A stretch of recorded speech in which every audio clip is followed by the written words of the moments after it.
Nós estamos aqui na cidade de Joinville, no estado de Santa Catarina, no sul do Brasil, conversando com Altamir Andrade. Altamir Andrade é jornalista, produtor cultural e editor de uma série de jornais de comunicação comunitária. Mas seu primeiro empreendimento foi a edição e a distribuição gratuita do jornal O Vizinho. Altamir, conta um pouco da história desse jornal que tinha como característica levar informação gratuitamente, por que esse nome O Vizinho e um pouco como é que era o pensamento, e já que já são mais de 20 anos desse trabalho. Morelli, O Vizinho tem 21 anos feito este ano e a nossa empresa este ano 25 anos completos, né? Na verdade, quando me lancei empresário, eu tinha uma empresa de treinamento e assessoria e a minha especialidade era qualidade e produtividade, e havia uma dificuldade muito grande de eu vender meus serviços no mercado de Joinville. Aí foi quando eu criei um informativo empresarial. Então ele tinha a função de ser quase uma mala direta para ir para as empresas vender os nossos serviços. Aí descobri que era mais uma mala direta entre tantas outras lá. Para minha sorte, a minha empresa estava numa rua em que a maioria dos donos das grandes empresas de Joinville moravam naquele entorno. E eu decidi então distribuir o informativo da Kaizen, que era o nome da minha empresa, nas casas todas das ruas, porque eu não sabia quais eram os donos das grandes empresas de Joinville, e teve uma reação muito positiva dos meus vizinhos, né, no sentido de pedir que continuasse a mandar. Então esta ideia que nasceu para vender os serviços da minha empresa acabou consolidando então uma estratégia de comunicação social, e aí ali eu descobri que tinha uma vertente ambientalista, jornalista principalmente, né, minha, e 5 anos depois a atividade que era secundária, que era o veículo de comunicação que divulgava os serviços da empresa, se tornou a atividade principal. A empresa Kaizen deixou de existir e o jornal O Vizinho, porque daí então os meus vizinhos começavam a ir até lá, a comprar os serviços, os produtos, e eu comecei a ampliar inclusive serviços como fotocópia. Naquele tempo fax não existia, o acesso era muito caro, né? Então eu tinha uma máquina de fax que emitia e recebia fax para o Brasil e para o mundo inteiro, um serviço como aquele que o Correio acabou fazendo por um tempo também. Ganhei muito dinheiro com a máquina de fax, emitindo e recebendo fax para representantes comerciais, né? E aí os meus vizinhos é que chegaram no momento em que ele foi crescendo a tiragem, ampliando, e os meus vizinhos é que disseram que tinha que dar um nome para o informativo, né? Ele ter vida própria. E eles mesmos sugeriram, porque no editorial eu começava dizendo lá, prezados vizinhos e amigos, e nos encontrávamos e chamávamos de vizinho um ao outro, e a sugestão foi, vamos chamar de O Vizinho. A ideia veio dos meus leitores, e aí registrei a marca, e O Vizinho chegou a uma situação que talvez ela seja única no Brasil. Hoje o jornal O Vizinho, ele tem cada bairro tem o seu jornal O Vizinho, e Joinville então tem 43 bairros, então cada bairro tem o seu jornal vizinho. Então tem o jornal vizinho do centro, do bairro Atiradores, do bairro Anita Garibaldi, do bairro Bucarém, do bairro Boa Vista, do bairro Então, do próprio bairro. Do próprio bairro. Então esse foco realmente comunitário, da comunidade. E como eu sou uma criatura que tenho na minha veia de formação, nasci com esse gene ambientalista, o meu jornal também caminhou para isto. Sou fundador de ONGs, de OCIPs ambientalistas, sou um dos fundadores da primeira praia de nudismo do Brasil, que é a Praia do Pinho, que tem um olhar muito ambientalista também. Uma outra associação naturista também, sou um dos fundadores. E uma vertente preocupada com o meio ambiente muito grande. Então, o próprio jornal acabou assumindo, né, porque sou editor, essa linha vertente ambientalista. E o jornal Vizinho, ele tinha no seu padrão, ele antes era, eu cheguei a conhecer na época, era uma folha de A4 dobrada, era num certo tempo era apenas em PB, alguns eu cheguei a ver colorido, e hoje o vizinho está num formato em tabloide. E como é que é a questão da periodicidade e essa receptividade, na medida em que o jornal começou a assumir posturas diante da situação e dos problemas na cidade? Sim, isso é muito legal, Morelli, porque na verdade a gente não deve subestimar as iniciativas ditas amadoras. O vizinho era uma folha de papel ofício dobrada no meio. Era isso. Então, uma folha de papel ofício. E o vizinho, naquele tamanho de uma folha de papel ofício dobrada no meio, encampou discussões que os grandes veículos de comunicação não fizeram. Então, foi o vizinho que provocou uma grande discussão nacional daquilo que hoje é um dos temas que está em discussão para revisão no Congresso Nacional, além do Programa Espacial Brasileiro, a aplicação do flúor na água como um suposto remédio à saúde pública, e que na discussão durante 3 anos consecutivos com aquele jornal, uma folhinha ofício dobrada no meio, nós tivemos então reportagens de 3 anos consecutivos sobre o tema, comprovando que o flúor faz muito mais mal do que bem à saúde humana, e que grandes países desenvolvidos nunca fizeram esse tratamento, e outros que faziam não fazem mais. E o jornal vizinho foi quem no Brasil tomou essa iniciativa e que hoje está lá no Congresso Nacional para ser revisado esse programa de saúde pública, né? Esse é o primeiro. E aí, nessa questão ambientalista, o vizinho começou a fazer denúncias de crimes ambientais promovidos pelas grandes indústrias joinvilenses, aquele tamanho. Mas isso não foi proposital, foi consequência, porque a comunidade vinha e trazia e pedia, e nós fomos naturalmente caminhando para isso. Foi quando fizemos a primeira denúncia contra um dos maiores crimes ambientais da humanidade, que está sendo cometido aqui em Joinville pela hoje maior fundição do mundo no setor de produção de blocos para motores, que é a Tupi Fundições S.A., que diz que toda a areia resíduo de fundição, desde que ela existe, estaria colocada atrás do Parque Fabril dela, numa área de mangue, que foi um outro grande crime cometido, né, de aterro de mangue com areias de fundição, e que, se é verdade que lá deveriam estar toda a areia, deveria ter lá, no mínimo, umas 5 montanhas maior que o Morro Boa Vista, que no centro da cidade é uma montanha enorme. E não existe essa montanha desse tamanho lá. Tem uma pequena montanha, mas não é toda a areia que sempre produziram lá. Então ali fizemos a primeira grande denúncia, né? E esse jornal pequenininho que acabou ganhando uma repercussão muito grande, né? Nacional e internacional. E isso, a questão começou de uma forma amadora, depois foi se profissionalizando, inclusive você acabou indo fazer jornalismo. Exatamente, né? E descobri que a minha natureza, que a minha formação primeira é técnica em química, e aí descobri, e também metalúrgico, né? Também sou diplomado, companheiro, diplomado técnico metalúrgico aqui pela própria Escola Técnica Tupi, né? E aí descobri que essa veia jornalística ela era latente em mim. Desde que o jornal vizinho começou pequenininho, um respeito muito grande. Sempre tive jornalista responsável, sempre, mesmo quando ele ainda era um informativo.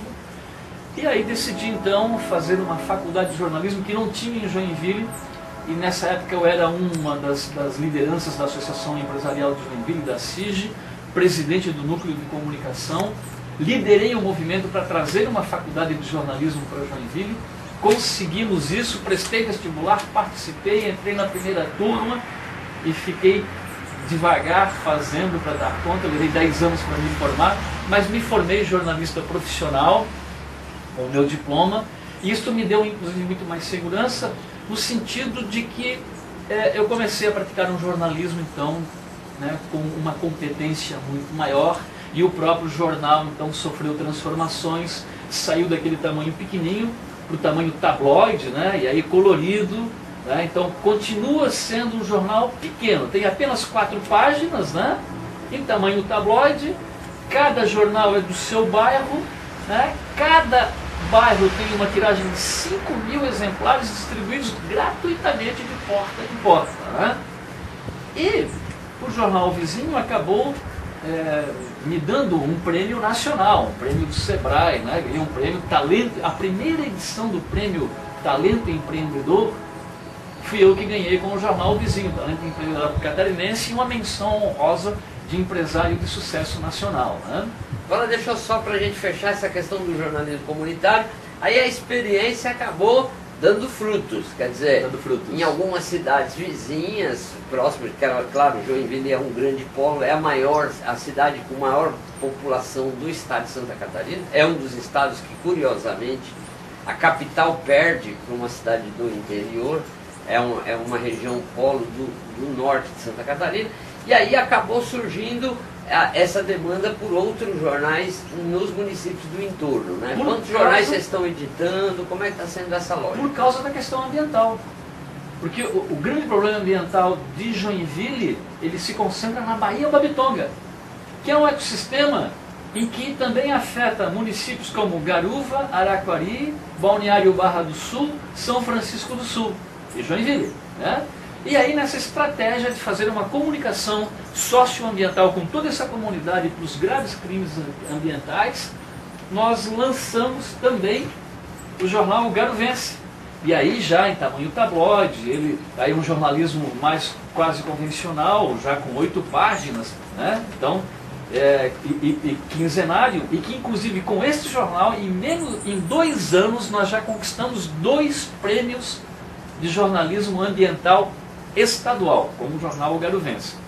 E também, recentemente agora, para completar 1 ano, o jornal O Araquariense, também quinzenário, né, também com 8 páginas, né, e que hoje ele é o único jornal da cidade, então é o único jornal oficial da cidade, e também em Joinville, o jornal O Joinvilense, que é um jornal que tem uma linha editorial que ela é mais voltada para líderes e formadores de opinião, né? E aí, uma questão importante que eu tive conversando com o Altamir, para você, que às vezes é um ativista na sua cidade, desenvolve alguns trabalhos, tem um espírito de liderança, a questão da comunicação é uma questão fundamental e a necessidade da sustentabilidade dessa própria atividade, quer dizer, no decorrer da sua vida profissional, você conseguiu sobreviver meio que, não vou dizer à margem do sistema, mas conseguiu ter a sua própria independência, ter a sua vida estabilizada, etc. e tal. A dica para aquele... Hoje nós temos ferramentas como as redes sociais, os blogs, aquele jovem que muitas vezes não quer se adequar nesse sistema formal do emprego de carteira assinada, 8 horas por dia, que tem uma vertente para a questão da comunicação. Na sua experiência, né, de mais de 20 anos desenvolvendo essa atividade, você acha que... O que você aconselharia? Qual seria a dica que você daria para pessoas que, como você, num determinado momento, se viram diante da necessidade de sobreviver numa cidade, às vezes uma cidade pequena, às vezes não tem nem emprego, né? A comunicação acaba sendo um instrumento de independência pessoal, né? Qual o recado que você deixaria? Eu diria o seguinte, vá em frente, e não subestime alguém que faça uma coisa tão simplória quanto uma folha de papel ofício dobrada no meio e que começa a praticar um jornalismo aparentemente insignificante. Não subestime, veja onde nós chegamos. E não acredite que o jornal impresso vai acabar por conta das tecnologias. Não é verdade. Essa discussão na academia foi muito grande e hoje dou testemunho disso no sentido de demonstrar que existem centenas ou milhares de oportunidades Brasil afora de municípios que não tem seu próprio jornal, como aqui na região de Joinville. Ao lado, Araquari não tinha um jornal, Garuva não tinha um jornal, né? e que são carentes. Então, o jornal impresso ele é um documento histórico, ele tem um valor documental que a internet não permite dar, que o rádio não permite dar e que a televisão não permite dar. Daqui a 50 anos, no arquivo histórico de Joinville, pesquisadores irão lá encontrar a edição número 1 do jornal Vizinho e podem contar um pouco da história dessa cidade com base nos registros históricos que estão no jornal. Então, vá em frente, não desista. Agora, procure, acima de tudo, fazer jornalismo, um jornalismo voltado com um jornalismo ético, um jornalismo comprometido com a comunidade. Esse é o jornalismo que consegue sobreviver nessa concorrência louca e injusta dos grandes grupos empresariais. Então, quer dizer, o cliente, o foco é a comunidade, é a visão local. Na Argentina existem, curiosamente, as associações de vecinos, né? É um movimento muito forte na Argentina, eu tive a oportunidade de perceber, e que no momento mais dramático da crise da Argentina, do desemprego, etc. e tal, foram exatamente essas associações de vizinho que tinham uma experiência de solidariedade. E aí a gente remete a partir do momento que aquela pequena experiência ela vai ganhando um corpo, ela vai ganhando espaço, né? Você acaba enfrentando uma série de dificuldades, uma série de problemas. O Altamir estava me contando, para mim também era uma novidade, para você criar um jornal, tem uma série de procedimentos legais para que esse jornal possa ser reconhecido, inclusive para poder receber verba pública na questão de publicação de editais, etc. e tal. E de repente, quando o jornal, a editora do Altamir lança um jornal numa cidade, por conta de críticas colocadas às autoridades, etc. e tal, alguns setores ali se juntam e lançam um outro jornal e começam a destinar a verba da publicidade oficial para aquele outro jornal como uma forma de matar aquele jornal que tem uma visão mais crítica. E aí depois isso levou a empresa do Altamir ter feito uma representação na justiça, porque existe um amparo legal para que aquele que trabalha de forma séria com comunicação também tenha espaço na verba pública, no orçamento, nas providências. Então, Altamir, conta um pouco dessa experiência que está se dando ali na cidade de Garuva, com relação a esse enfrentamento que é a sua representação no Ministério Público e que talvez abra caminho para a gente fazer uma discussão sobre uma reserva de mercado para os segmentos de comunicação comunitária. Então, em Garuva aconteceu exatamente isso, né? Havia necessidade de um jornal lá e denunciamos, né, nas reportagens, denunciamos o prefeito, denunciamos o presidente da Câmara de Vereadores, denunciamos o comandante da Polícia Militar, denunciamos o diretor do fórum, que foi removido da comarca, inclusive. E estas denúncias dessas autoridades acabaram provocando uma reação dessas autoridades se unirem para criar então um jornal para tentar acabar com o garuvense ou enfraquecê-lo. E criaram um outro jornal, mas não seguiram aquilo que deveriam seguir, e como autoridades deram um péssimo exemplo. Então, você quer lançar um jornal, você precisa ter alguns cuidados, porque é um veículo de comunicação social. E infelizmente, no Brasil, muitas pessoas ainda acreditam em tudo que está escrito. Quer dizer, se está escrito é verdade. Então a sua responsabilidade é muito grande em escrever o que seja verdade mesmo, né? E aí, para isso, você precisa ter responsabilidade civil e criminal sobre você, que é o que vai dar segurança, que é o que vai dar legitimidade. Então você precisa constituir uma pequena empresa, uma microempresa, um empreendedorismo individual, tem um CGC, que é a empresa que vai editar o jornal, e isso é tudo muito simples, muito barato hoje no Brasil. É CNPJ, né? Tem que ter um CNPJ, e aí o jornal ter então o nome e ter expediente, onde ali no expediente, em cada impresso do jornal, estará lá a tiragem, a abrangência, a periodicidade, e aquilo ali tem que ser verdade, que o grande problema é a mentiragem. Tem muito jornal que bota lá que tem 5.000 exemplares de tiragem, mas tira 500 só e engana o anunciante. Então isso você tem que evitar isso, não deve, porque isso é crime.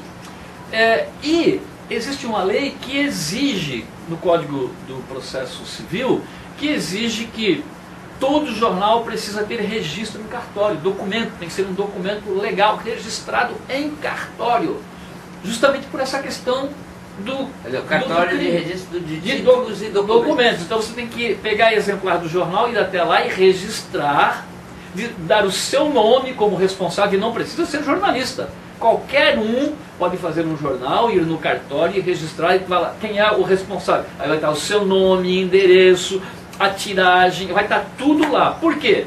Porque se você quiser escrever no jornal alguma coisa que seja, que ofenda, que seja mentira, a vítima vai poder mover uma ação criminal contra você e vai localizar através do cartório, porque ele está registrado. Então isto dá credibilidade ao veículo. Então são coisas muito simples que você não deve temer, porque agora se você vai criar um veículo com a intenção de fazer coisa errada, aí é claro que você não registra, que é o que uma grande quantidade de jornais hoje tem no Brasil, sem o seu registro em cartório. E que esse jornal lá de Garuva não fez, e por conta disso, então, e nós há 2 anos avisando em reportagens que jornal tem que ter constituição legal, e aí a prefeitura, a Câmara de Vereadores, a Associação Comercial, todos fazendo editais públicos naquele jornal que não tem constituição legal. E por último, então, conversando com a diretora do fórum e com a promotoria pública, levando ao conhecimento deles a exigência que esta lei impõe, nos orientaram que entrássemos com uma denúncia no Ministério Público, e entramos então neste mês com uma denúncia na promotoria pública, no Ministério Público do Estado, pedindo que se faça cumprir a lei, pedindo inclusive que se cancelem todos os editais que foram publicados naquele jornal ilegal. Inclusive tem um edital e a contratação agora de funcionários públicos, de concurso público que ocorreu no município, feito em jornal não constituído legalmente. Então provavelmente será anulado, essas pessoas todas vão perder seus empregos, que estão sendo admitidas, e o prefeito não pode alegar que não sabia, porque o tempo todo o nosso jornal vinha avisando que precisava ter constituição legal. Isso traz uma discussão interessante com relação a essa experiência. Experiências como a gente já chegou a conhecer da Rede Ambiente TV, que desenvolve um trabalho de comunicação comunitária em vídeo, usando o espaço da internet com um canal de TV. O Jornal Metropolitano, que é um jornal digital, ele é simplesmente digital, do pessoal do surf, que a gente já esteve conversando. E agora essa experiência do jornal comunitário Vizinho, que é esse distribuído de casa em casa, gratuitamente, levando essa informação, e que com todos esses cuidados acaba assumindo causas importantes, chama a atenção dessa questão da verba pública. Quer dizer, no orçamento público, o poder público é obrigado a publicar determinadas coisas, inclusive esse conceito de que porque está escrito é verdade, é o conceito que normatiza a obrigatoriedade da publicação de editais, em jornais de circulação, que tem que ser comprovado, etc. E aí a gente vê um domínio muito grande dos grandes veículos, que muitas vezes um jornal que abrange o estado, ele não chega naquela cidade, e aquele edital, aquela comunicação não é conhecida daquela população. Então fica aí para a gente pensar. Eu queria saber sua opinião sobre isso.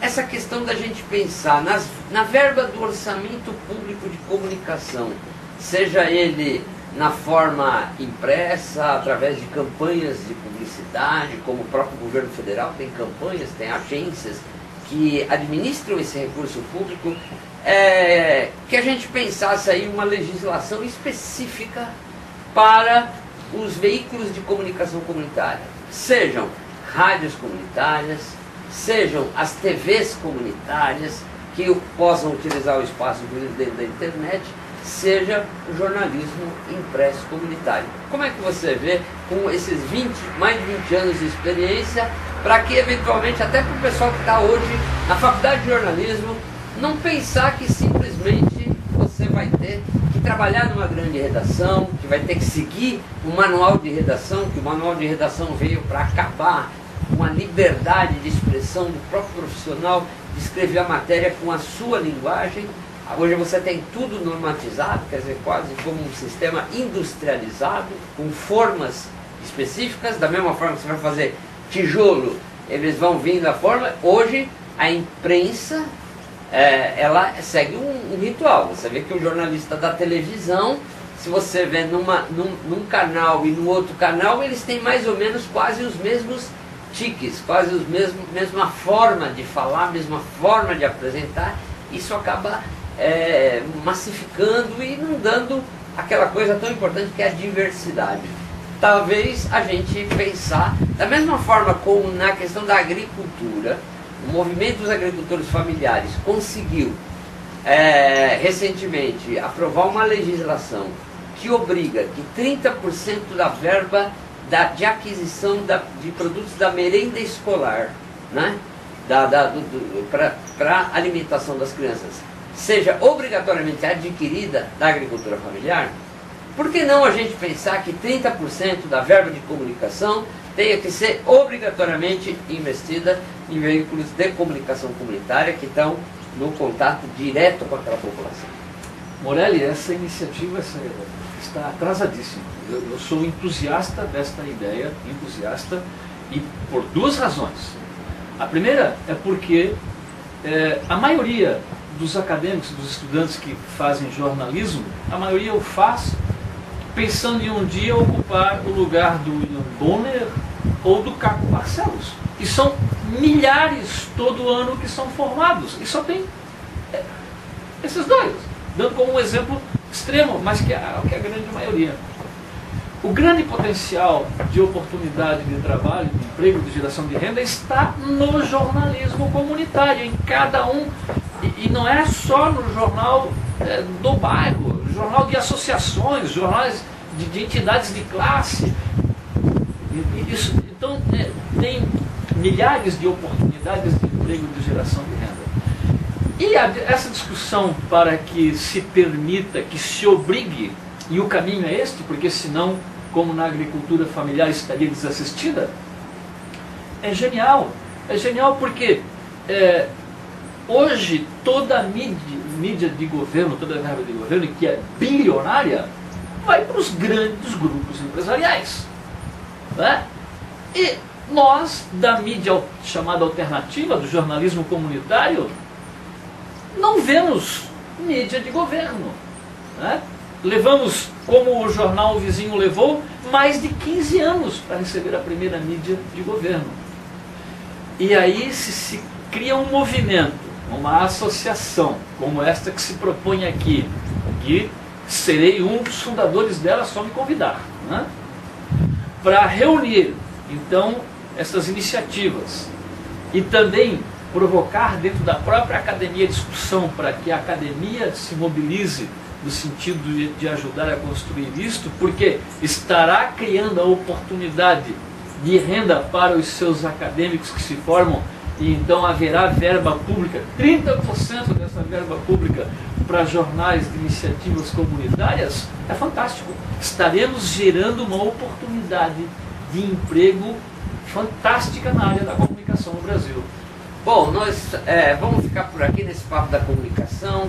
No próximo bloco a gente vai conversar do que decorreu, quer dizer, da atividade do jornalismo, do jornal vizinho, do enfrentamento dessa grande empresa que é a Fundição Tupi com esses problemas ambientais históricos na cidade de Joinville, afetando a Baía da Babitonga, que a propósito é a maior baía de Mata Atlântica ainda preservável, né?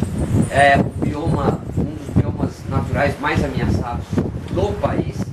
Nós vamos estar falando daqui a pouco sobre o livro que o Altamir está terminando de preparar, que deverá estar sendo lançado no Dia Internacional dos Direitos Humanos de 2012, no dia 10 de dezembro de 2012, que é O Gigante Acuado. O Gigante Acuado, que conta a história do menor jornal do Brasil no enfrentamento com o maior grupo econômico da área de fundição da América Latina. Então, acesse logo, conforme a indicação do nosso site, a entrevista sobre O Gigante Acuado.